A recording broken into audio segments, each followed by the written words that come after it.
Right now, Bitcoin and other cryptocurrencies are something of a niche offering. But many nations continue to skirt economic meltdown, thanks in part to unprecedented levels of quantitative easing. As such, some industry commentators predict a flippening when stuff finally does hit the fan. At the risk of sounding like a doom-monger, it's inevitable that a global recession will occur in the near future.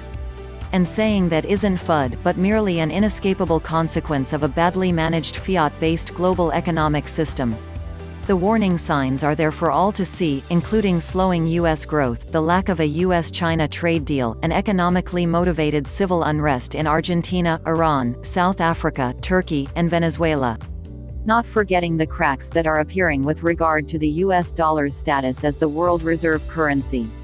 But strangely, a disconnect in the financial markets exists, and stocks have never been higher.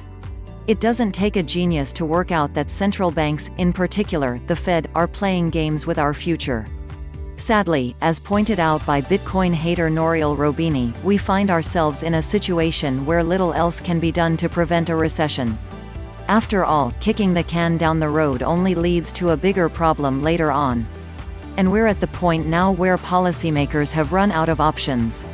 Which, on top of a mountain of debt, could make this next recession deeper than any seen before. On the plus side, the world already has a burgeoning alternative financial infrastructure in cryptocurrencies. And the crypto industry continues to impress with innovations that will literally change the world. Highlights include the rise of DeFi, which offers an alternative service to banks. But crucially, one that is permissionless, censorship-resistant, programmable, and transparent.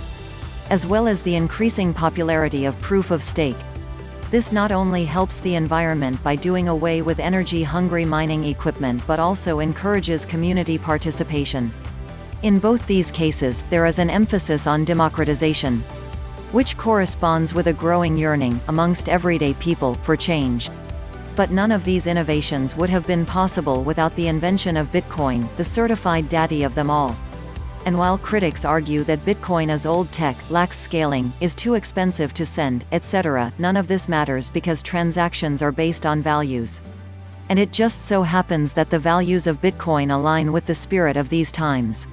For that reason, it's easy to see that Bitcoin only needs to be Bitcoin to gain adoption. The rest will take care of itself.